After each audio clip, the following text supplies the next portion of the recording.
Precision, deception, and total radio silence. That's how the US pulled off one of the most complex air operations in decades. Operation Midnight Hammer is the largest operational B-2 strike in US history, and it may have gone completely unnoticed by Iranian defences. Here's how they did it. Just after midnight on Friday, June the 20th, US time, a large formation of B-2 bombers took off from Whiteman Air Base in Missouri. This is where the deception began. A decoy force headed west out over the Pacific as the real strike force flew east. That group, made up of 7 B-2 Spirit bombers, each with a 2-person crew, was on its way to Iran. Military pilots can choose whether they switch on a transponder detectable to civilian trackers or instead use a military-grade transponder which keeps them hidden.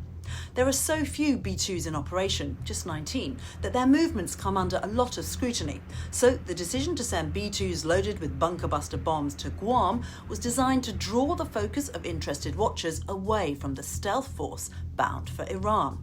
It's thought the tankers involved in refueling the Iranian-bound B-2s on their 18-hour journey would also have been dark and hidden from view. As the B-2s came in over land, they had to link up with escort and support aircraft in the narrow corridor between Jordan, Israel, Syria and Iraq. What's thought to be a total force of over 100 aircraft had a tight time window and a tight geographical space to get in formation, all in radio silence. And then, just before the B-2s reached Iran, a US submarine in the Arabian Gulf launched more than 24 Tomahawk cruise missiles. These were aimed at key infrastructure targets near Esfahan. As the B-2 strike force entered Iranian airspace under cover of darkness, the US used several deception tactics. One of these involved pushing decoy aircraft ahead of the bombers, fast-moving, high-altitude jets, probably F-22 Raptors, F-35s and F-15 Eagles. These go in all guns blazing to effectively kick the door down, flush out enemy defences and keep the B-2s safe. The precision timing here is essential. The jets are there to take out enemy radar and any defences with the potential to hit the high-value B-2s. But if the jets go too early, the radar can pop up again as the bombers come in.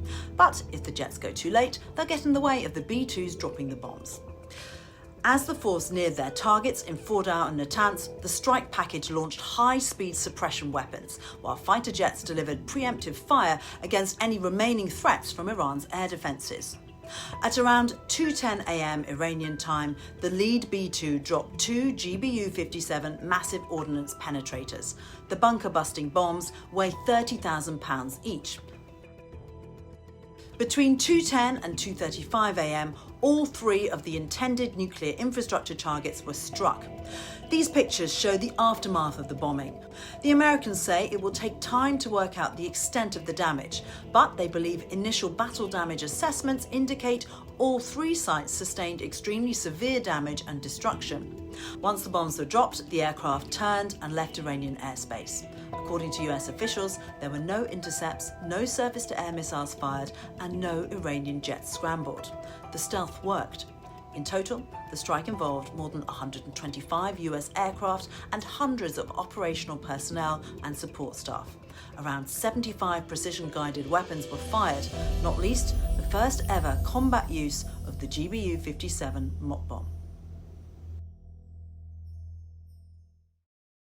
Thanks for watching. For more from BFBS Forces News, like and subscribe to our channel.